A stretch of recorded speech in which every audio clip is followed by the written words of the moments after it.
Hello friends, today we are going to discuss myth, how myth is important in understanding the English literature and how the structure of mythology and myth making faculty is making the orientation of English literature as we find en route to our literature studies. We will here categorically discuss the different parts and parcels of mythology, myths, and how they are important in literature studies, particularly English literature. But first of all, what are myths? A myth is a story that has become an established tradition in a culture, after numerous retelling of these stories throughout the history. Myths, in fact, address fundamental questions about the nature of universe, the human experience, particularly those experiences that human being pass through. Myths, due to their all-encompassing character, may provide light on many facets of civilization. Myths explain the beliefs, the customs, the natural phenomena of a culture, of a society, that even explains the origin of a practice or the rituals that oftentimes we meet at different cultures. The three most important or rather common types of these kind of tales that we find are sages, or the legends of these sages, and the traditional legends and the folktales. Famous sages include the Greek story of the Trojan War and the Germanic poem that is called Nebulungen Light. A legend is a fictional story, associated with a historical person or place. For example, many early saints of the Christian church are historical figures whose lives have been embellished with kind of legends. Folktales are a third variety of this type. It's a kind of traditional tale built around elements of character and plot. Folktales may contain a moral or observation part, and that observation part obviously relate to literature or relate to particular life. And the chief purpose of this type of folktales is to entertain. Even the philosophical content is sometimes entertaining. The Greek tale of Perseus is a good example of this kind of theme. Experts define a myth as a story that has compelling drama and deals with basic elements of a culture. Myths may include features of different holy persons, the legendary stories, as well as folktales. Many myths take place at a time before the world as human beings know it come into being.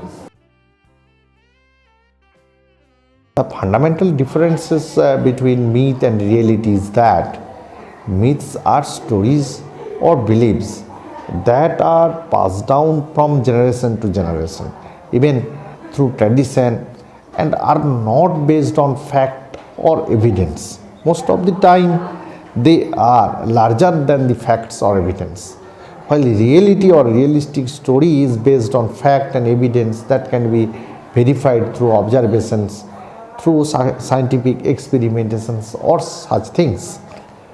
So the differences is quite evident. Myths often involve gods, supernatural beings, and magical events, and are used to explain the beliefs, the customs, and the cultures, or the kind of natural phenomena of a culture. They are not meant to be taken literally and are often symbolic in nature. So the symbolic nature or the types can have a greater columns on which the very culture or the very culture of myths are relied on.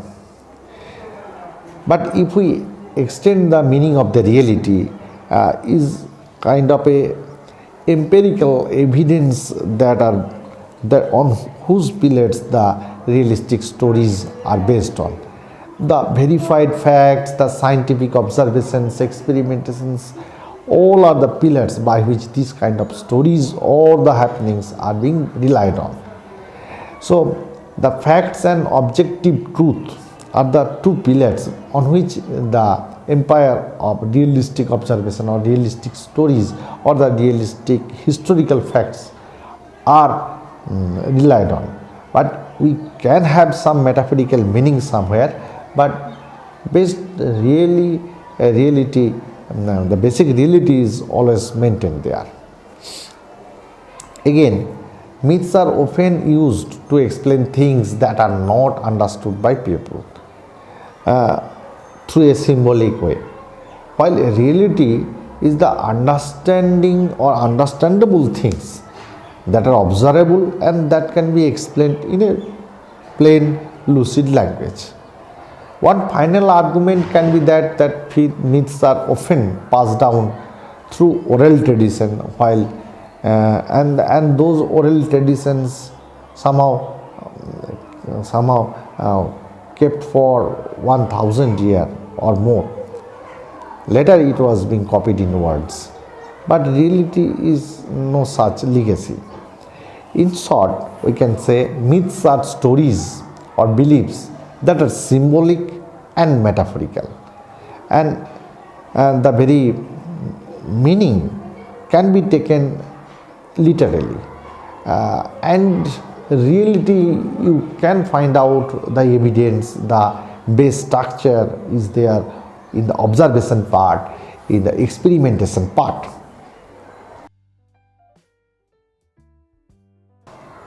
No system of classification can encompass every type of myth, but when we are discussing myths, it is quite helpful to group them into broad categories. This particular video lecture is for you to understand the structure of the myth and how they are categorically three major myths that we can find out here. First of all, cosmic myths, the myths of God, and hero kind of myths. So I will first explain cosmic myths. Now, what is cosmic myths? Cosmic myths are concerned with the origin of the world and how it is being ordered. Now, these type of stories are everywhere in the religious textbooks. They seek to explain the universal catastrophes such as fire or food and the afterlife. The oldest cosmological or cosmogonies are those of Egypt and ancient Near East or even in India. The good Enuma created the world from the corpse of a mother earth. He then splits her carcass in two, forming heaven and earth from the halves, and established the sun, the moon, and all such constellations. Now, what are the myths of gods? In many of the mythologies, the gods form a divine family, a pantheon. The word originated from Greek. The root word is pan, which means the all, and theos mean God. The story of a power struggle within a pantheon is common to a large number of world mythologies. In Greek mythology, the earliest gods were Gaia, the earth, and Uranus, and their children are called Titans. Myths about the gods are as numerous as the cultures that produce them. So variety of cultures, variety of ancient prominent cultures have their own gods, have their own definition, have their own mythologies. Hermes, while an infant, stole the cattle of his half-brother Apollo to avoid leaving a trail that could be followed. Other mythological tricksters are the West African god Ishu and the Indian god, our beloved Krishna. The myths of heroes, nearly all cultures, be it Indian, Greek, or the ancient Maya cultures, nearly all cultures have produced myths about heroes. Some heroes, such as the Greek Achilles, most popular, have one moral and one divine parents. Others are somehow fully human but are blessed with godlike strength, godlike beauty, and all such things. Many myths about heroes concern significant phases of the hero's career, such as the circumstances of the hero's birth, a journey, or a kind of a quest, and ultimately returning home. So these are the common traits that you can find out in these kind of stories. Particularly the birth and infancy of a mythological hero is often exceptional, or even that is quite driven by mystery or miraculous. Some heroes, such as the Greek Achilles that I have told you, have one mortal and one divine parent. So this particular notion of attaching divinity with the human blood is always there in the heroic parts. The universal human practice of myth-making appears to be the earliest means by which people interpreted the natural and the society in which they lived. Thus, myth has been the dominant mode of human reflection for the greater part of humanity, greater part of human history, in fact. Greek thinkers of the 6th century BC were the first people known to question the validity of myth making. In the early stages of Greek civilization, as in other ancient cultures, the truth of myths was taken for granted. The Greek word mythos, from which the English word myth is derived, was originally used to describe any kind of narratives. Early Greek authors who employed the term drew no rigid distinction between tales that were historical or factual and those that were not. In the 6th century BC, the Greek thinkers, particularly at that time, began to question the validity of their culture's traditional tales, and the word mythos came to denote an implausible story. Nevertheless, myths retained their cultural importance even after they had come under attack from philosophers. The ancient Greek tragedies, which remained central to civic and religious life in Athens through the end of the 5th century, mostly the subjects for these tragedies were drawn from this kind of myths. Numerous of the 5th, 4th century traced the origin of the gods to the deification of human rulers by their grateful subjects. This explanation for the gods is consequently known as euhemerism. In the Hebrew tradition, the break from mythology took a different direction than it had taken among the Greeks. Here, the source of the tension was not the incompatibility of myth and the reason as it had been with the Greeks, but the incompatibility of Near Eastern polytheism, polytheism, the belief in many gods, and Hebrew monotheism. Greek thinkers resolved the primary tension. Here the tension is between myth versus reason by identifying the divine figures in Near Eastern mythology as natural elements and forces such as the sun and the wind.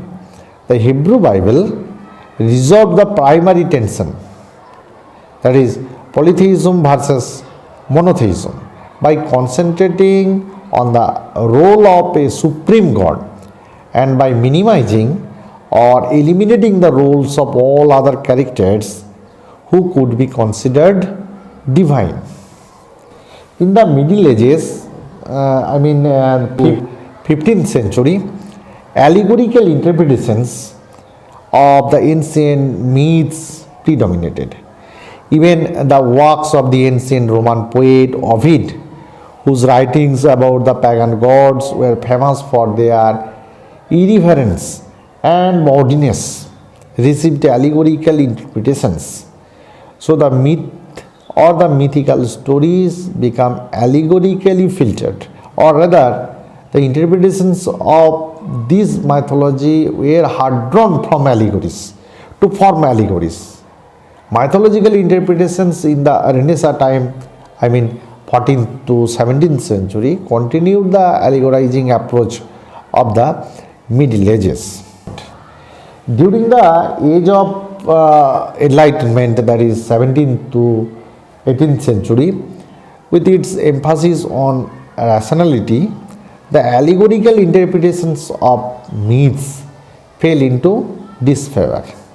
French writer Perry Bell, in his Historical and Critical Dictionary, which was published in 1697, ridiculed the absurdity of the ancient Greek and Roman myths. So, the saga of that interpretations of allegorical interpretations is quite being questioned. As more and more material from other cultures become available, European scholars came to recognize even greater complexity in mythological traditions.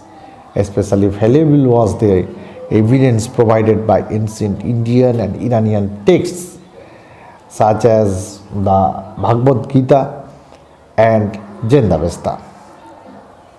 Scholars also attempted a kind of tie various myths of the world together in some way. German-born British scholar Max Muller concluded that Rigveda of ancient India, the oldest preserved body of literature written in any language or in an Indo-European language so far discovered, reflected the earliest stages of Indo-European mythology. Muller attributed all later myths to misunderstandings that rose from the picturesque terms in which early people described natural phenomena. For example, an expression like maiden dawn for sunrise resulted first in personification of the dawn and then in myths about her.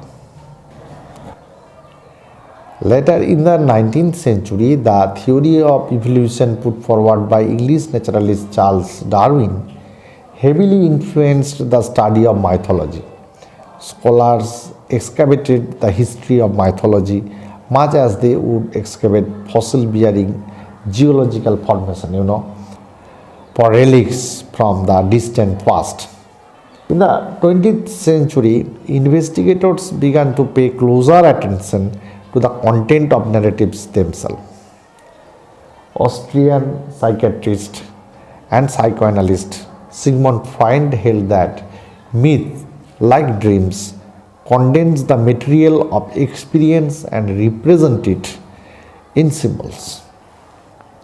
Now, Freud's pupil Carl Jung took his psychological approach in a different directions, in more analytical way of defining society, culture, and the very mixture of it through the panorama of psychology.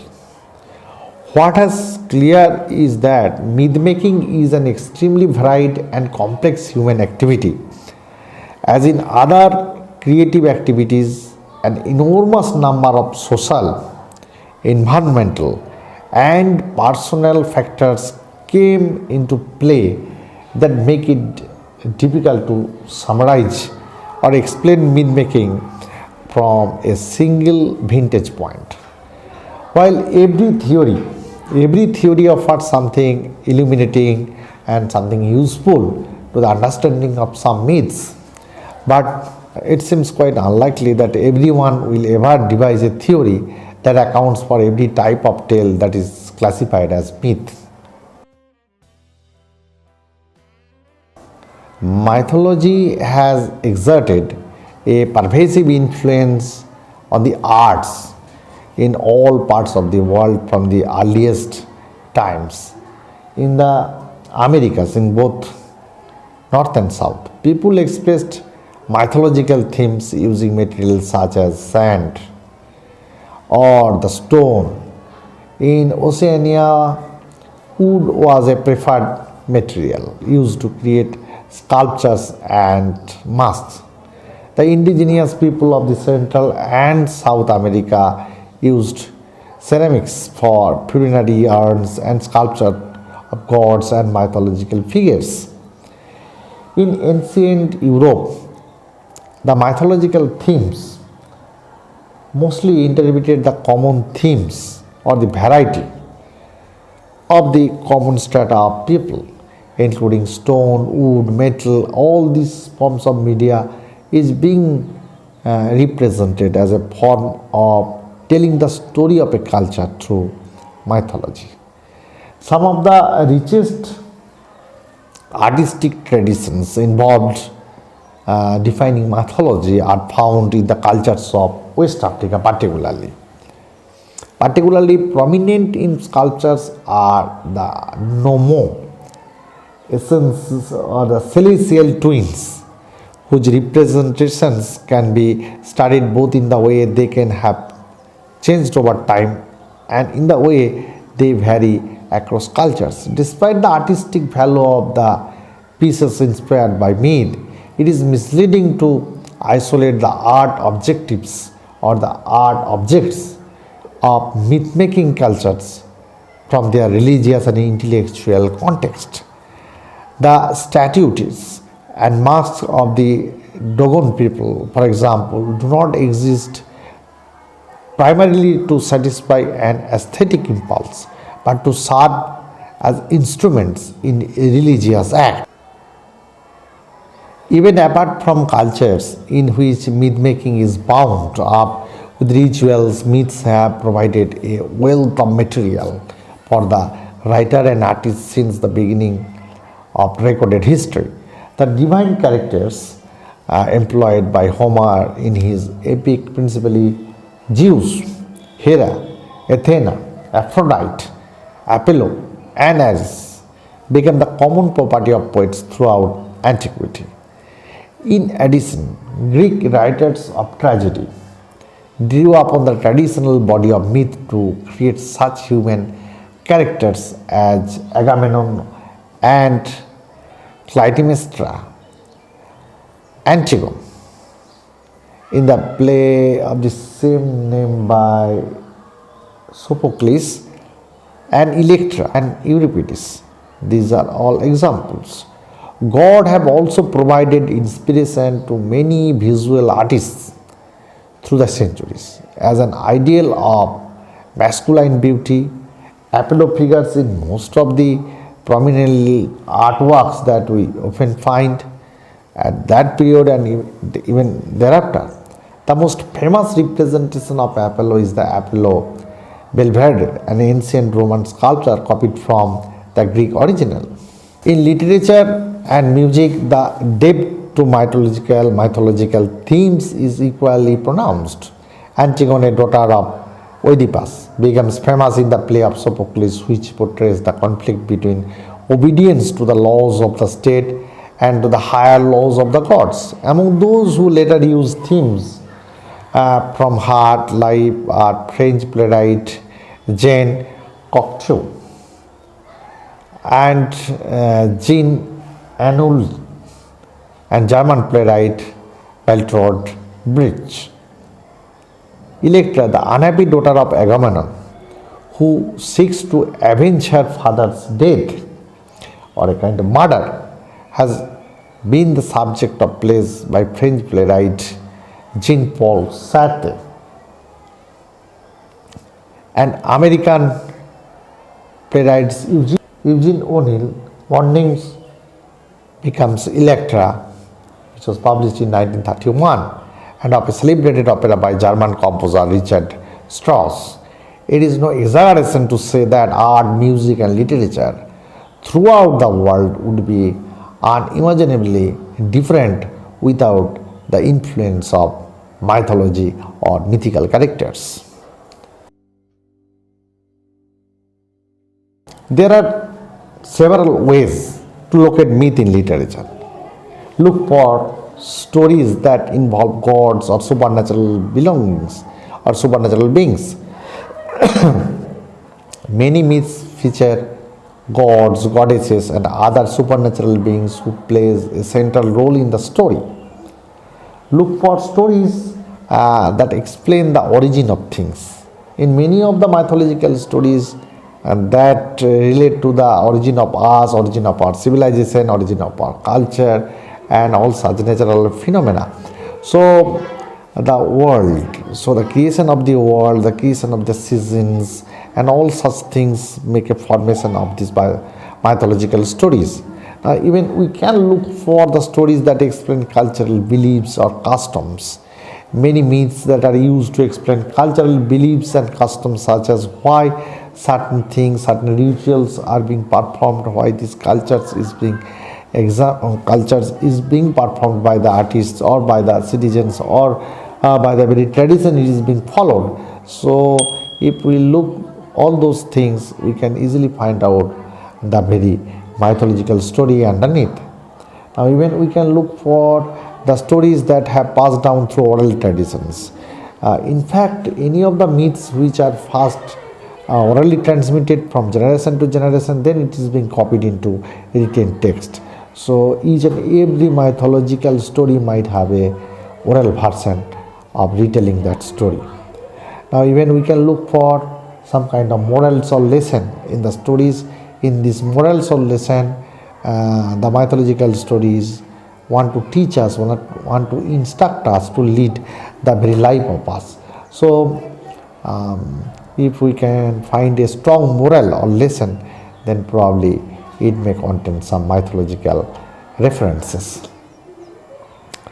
Now again, some of the points like archetypes, symbols, motifs, these are the location by which we can find out myths are there, because all the common things among cultures and the most pivotal points are these elements that are oftentimes we meet in mythologies.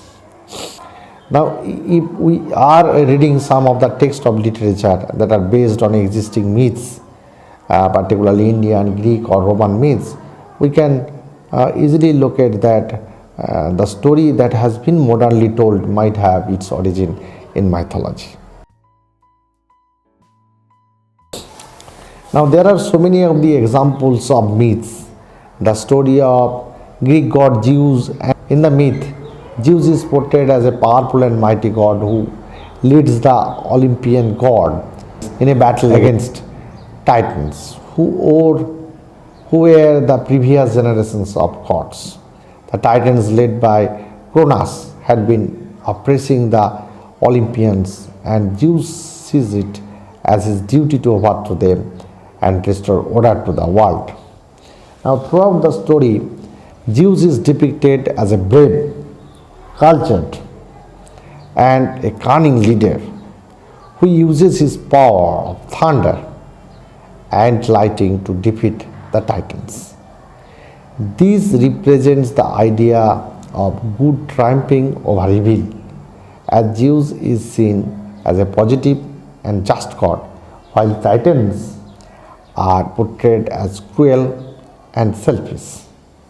The story also contains a kind of elements of family dynamics, as Zeus overthrows his own father Cronus to take his place as a ruler of the gods. This can be seen as a metaphor for the cycle of life and the passing of power from one generation to the rightful owner of the next generation. Additionally, the story contains motifs of the sky and thunder, which are commonly associated with Zeus in Greek mythology. These motifs serve to reinforce the power and importance of Zeus as a god of the sky and weather. Now, for reference, I can also quote a popular Indian mythological figure. From Indian mythology, we can well-known Indian myth, the story of Lord Rama and the defeat of demon king Ravana. In this myth, Lord Rama is portrayed as a noble and righteous prince who is sent into exile by his father. He meets and marries Sita, the daughter of the king. However, Sita is later kidnapped by the demon king Ravana, who wants to use her to gain power. Lord Rama, along with his brother Lakshmana and his monkey army led by Hanuman, embark on a journey to rescue Sita and defeat Ravana. Throughout the story, Lord Rama is depicted as a model of dharma or righteousness, who is willing to sacrifice everything to uphold his duty and save Sita. This represents the idea of good triumphing over evil, as Lord Rama is seen as a positive and just hero, while Ravana is portrayed as a cruel and selfish demon king. So the story contains a kind of elements of life, elements of living of Indian culture. The good and bad and the tug of war between these two, which are universal theme, is also being metaphorically represented through this emotional as well as devotional text to define the duty in life.